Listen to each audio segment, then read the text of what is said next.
Pursuant to my earlier voice note, many says that while they acknowledge what is the discharge not amounting to acquittal means, in that the AG has a right to file fresh charges against Zahid for the same offences. But some lawyers ask me, do you know how rare it is where prosecution files fresh charges following a discharge not amounting to acquittal? I kata agreed. They do not, but they have time. This government have more than 4 years more to rule. And therefore, takkanlah prosecution tak boleh buat kerja. Because at the end of the day, if the prosecution thinks Zahid is innocent, then why apply for discharge not amounting to acquittal? That would be not truthful and not honest. If Zahid is innocent, they should ask to drop charges and ask for acquittal. Terus drop. Tak mau pursue dah. Because kalau dah proven dia innocent. Tapi when you say discharge not amounting to acquittal, by definition, it means that the prosecution feels that there is a case, the prosecution feels that Zahid is guilty. Prosecution merely thinks that the step they took and the trajectory they went on for their narrative for the prosecution is weak compared to what the defense now have. So because of that, they want to reset, they ask for discharge not amounting to acquittal so that they can now come in from another angle with new additional evidences, additional testimonies, and maybe even change the narrative or a different kind of charge to nail Zahid for the perceived corruption that they believe Zahid is guilty of. Therefore, we don't expect the prosecution to rest on their laurels now lah. Betul? Because now it is high profile case and more than half the nation will think that this is Kautim situation. This is political interference. What about good governance? The optics is just not good. Tapi my advice to all Malaysians, sama ada penyokong opposition atau penyokong government, fret not. Okay, we know that this is non-negotiable kalau kleptocrats escape, not because they are innocent or weak case, tapi political interference. That will be the straw that breaks the camel's back. Tapi kita bagilah kerajaan ni masa. Bukan kita boleh tukar kerajaan sekarang pun. So GE16 will be coming 4 years lebih sikit. 4.5 tahun takkanlah prosecution tak boleh jumpa new evidence kalau dia rasa Zahid bersalah. Kalau dia rasa tak bersalah, then dia request to acquit and they owe the rakyat a huge explanation if they do that. Tapi 4 tahun lebih, they should have more than enough time to find new evidence and file fresh charges. Okay, so now I don't know about lain-lain rakyat Malaysia. I tak tahu macam mana penyokong PN, penyokong muda, penyokong Madani government, penyokong DAP, penyokong PAS, penyokong Bersatu, semualah. All the penyokong ataupun orang yang tak interested in politics. I don't know how you view this and what you want to do. Tapi for me, kalau this government interfere and melepaskan kleptocrats walk free when they have committed wrong, but you do so untuk your political survival, that is not acceptable.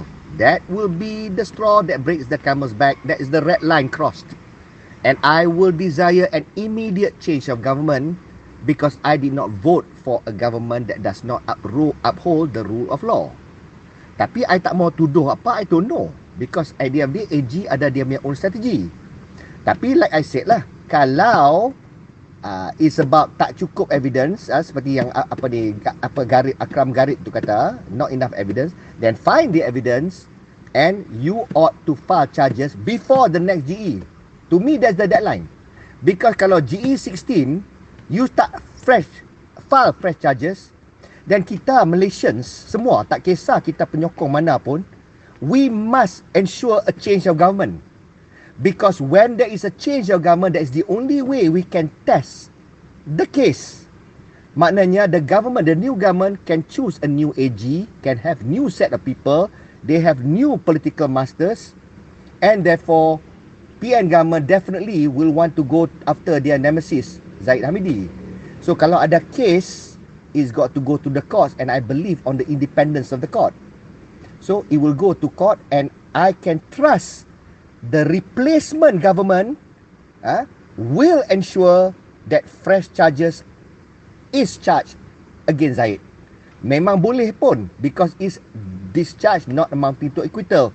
Zahid is not acquitted. So therefore, if this government doesn't do it by GE16, then I want the next government to replace Madani to do it. Then let it go to the court process, let the system of justice, the wheels of justice work, and let's see the outcome there. Kalau masa tu juga pun Zahid acquitted, then that means he is innocent, leave him be. Okay. Tetapi as far as this government is concerned, tak fair juga kalau Madani government difitnah. Jadi you got to stick to your narrative. You kata discharge not amounting to acquittal. That's what the prosecution says. Stay true to that narrative. Therefore, if you find him guilty, go and find the evidence. Correct lagi. Because if you think evidence tak ada, then you got to propose an acquittal. Janganlah bagi Zahid tergantung. And then you owe a big explanation to the public. You kena cerita the facts of the case. Kalau dah acquit, apa masalah dia you cerita the facts of the case?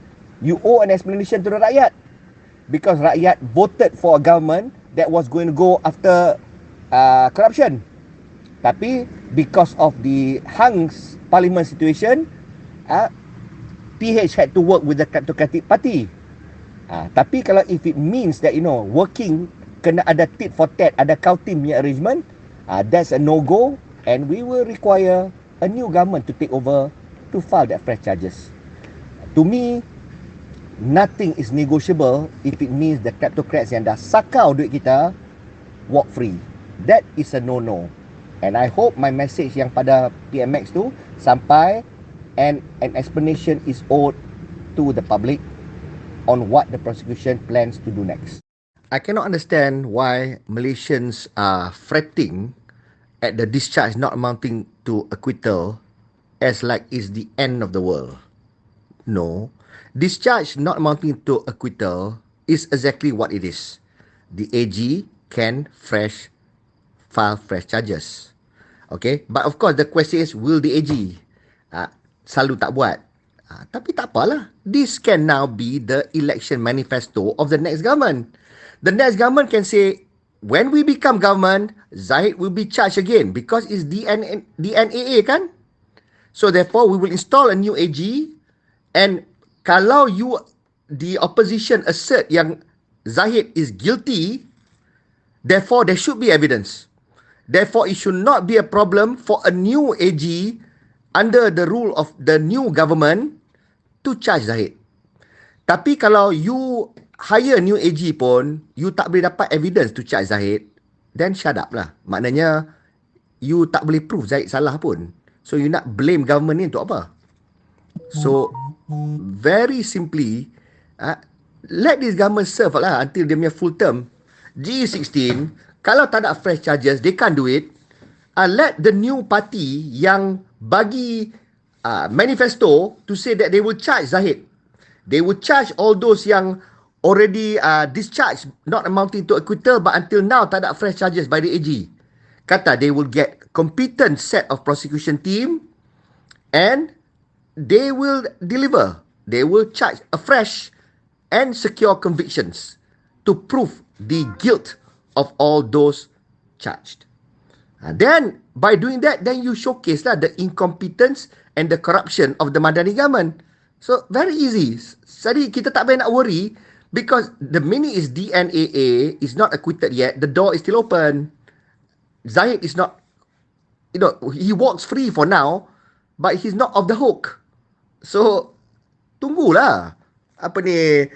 This government don't file fresh charges by G16, we vote another government to file fresh charges. Done. Nothing we can do now pun. Whining for what? Tak guna. We just continue to watch and see what the prosecution does, see what the government does. That's it.